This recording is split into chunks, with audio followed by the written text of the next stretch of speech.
Hello guys, I'm George. There is saying in Japan that when rules exist, they have to be obeyed. Yes, that's right, and it should be. But there are surely few Japanese rules that are pointless, divisive, and cruel. Of course, rules are important and we should follow them so that we can be disciplined. But if it's too much, that's a problem. So today I'm going to be talking about Japanese rules that Japanese people don't understand. And what I'm going to tell you is including my personal experiences. I hope you enjoy it, so let's get into it. In Japanese school, there is a rule that your hair must be black and no perm and no hair dye and no makeup, no nail polish, no hair wax. And it goes without saying that uniforms must be worn, and if you're a man, you can have long hair. Generally, men's hair must be short enough so that it doesn't reach the bottom of his neck. And if you have brownish hair or curly hair, you need a certification. What I mean is nearly half of Tokyo's public junior high and high schools require students whose hair is not black and straight to submit certification to prove it's natural and not dyed or permed. Japanese schools just assume without any thought that all Japanese people have black straight hair. Even though Japan is not a single ethnicity nation anymore, Japanese schools still don't realize that Japanese society has changed a lot, and they don't realize that they are forcing outdated ideal on students. Japan thinks that people have an impression that when someone stands out, they will be targeted or bullied. So people learn not to stand out, and young people see this as a survival method. So people's individuality and uniqueness are crushed by these outdated roles. So this is what's going on in Japan because of lack of diversities. And that's why many school students refuse to go to school as a result. This is horrible. And let me talk about one more thing. This kind of hairstyle is called two-block. The two-block haircut is commonly featuring a shortly trimmed back and sides with a long hair on the top. And this is a very popular hairstyle in Japan, and also do this hairstyle as you can see like this.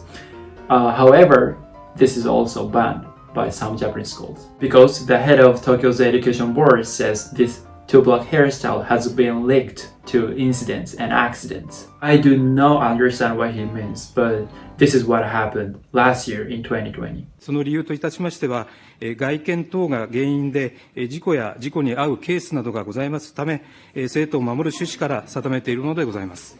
When I watched this for the first time, I was just surprised and shocked, and also they didn't show any scientific proofs. This is crazy as fuck. Even when students ask teachers why it is forbidden to have two-block hairstyles, then, they just stubbornly told students that because that's a rule, or that it's decided through the school regulations. But think about it. If the city is a place where you would get involved in an incident from having two-block hairstyle, then going to school will be dangerous in the first place. I have two-block hairstyle, but I've never got involved in any accidents. Rather than that, I've got more popular with girls. Japanese people are not allowed to dye their hair in not only schools, but also companies as well. The reasons are exactly same as what I told you guys just before. Same hairstyle, same shoes, so that you don't stand out in Japanese society. When it comes to this topic, it reminds me of my ex-coworker. When I worked for English language school in Japan, one day my ex-coworker asked his boss that why can't I dye my hair? My ex-coworker is Japanese, but he was born and raised in the US, so he didn't understand why he can. And as you guys can imagine, his boss just said, that's a company's rule. In that English language school, we worked with foreign native English speakers as well, and they can dye their hair, but we Japanese can't dye our hair. That was super ridiculous rule I've ever heard. Even in English language school, there is lack of diversities. By the way, dyeing your hair was so strict there, but having two-block hairstyles was okay. I don't know why though. So I was popular anyway.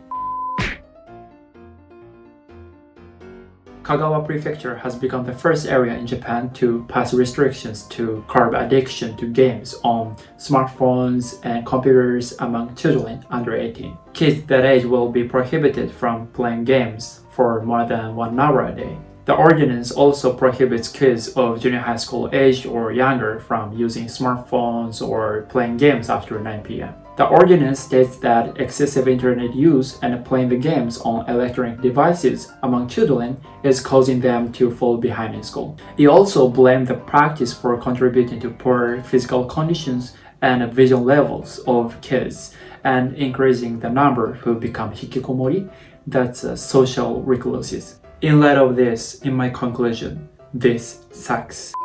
In my opinion, how long children are allowed to play the games or use smartphones should be rules set by each family, not by the government. And also, seeking your curiosity and being crazy about something that you like is really important to make your life better. So it doesn't really matter whether you're hikikomori or not, because I'm hikikomori too and I live a happy life. I don't have kids, but if I had kids, I wouldn't stop them from doing what they like to do. Because being professional on what they like to do can be their job, playing games or making games or whatever you like. For example, I like to speak and teach English, and I was crazy about studying English. That's why I became an English teacher. I'm a hikikomori and I'm addicted to English, but I'm happy, so why not? So I completely disagree with no game rules in Kagawa. But just so you know, Kagawa Prefecture is a really nice place to visit because Kagawa Prefecture is known for udon noodles, as you say call itself, Udon Prefecture. I'm not joking, but Kagawa's udon is really delicious, so you should definitely try it when you visit Kagawa. So in Kagawa, you can eat delicious udon, but you can't play games more than 1 hour. Many Japanese schools believe that schools should be a place for learning and nothing else. That means big distractions at school for students is strictly banned, such as dating. Obviously, schools can stop students from dating when they are off the school premises, but when they are in school, any sign of relationship is banned, such as no kissing, no holding hands and stuff. This is literally tough when you have a crush on someone from your class. Fortunately, it didn't happen in my school, but if my school had that kind of rule, I'm sure I would absolutely break the rule. And when it comes to no relationship, let me talk about one more thing. Do you know AKB48? AKB48 is Japanese girls idol group, and one of the members called Minagishi Minami, when she was 20 years old, she broke her group's no boyfriend rule. Then she shaved off her hair and took a video of her apology.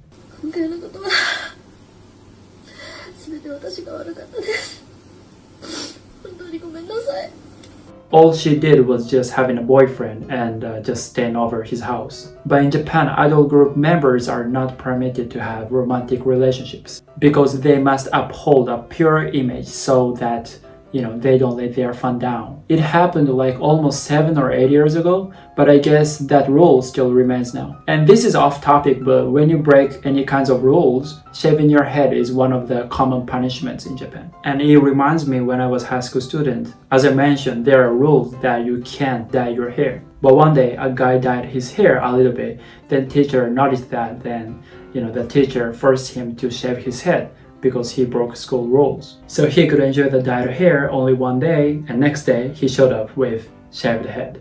This is Japan. We have to change the rules with the times. Do you know chonmage? Chonmage was common top knot hairstyle in the Edo period, but now obviously we never do that, right? New things appear and old things disappear with the times like this. If your country has rules that you don't understand, please let me know in the comment section down below. Alright guys, thank you so much for watching this video. I hope you learned something new about Japan, and I'll see you in the next video. Have a good day. Bye. Thank you.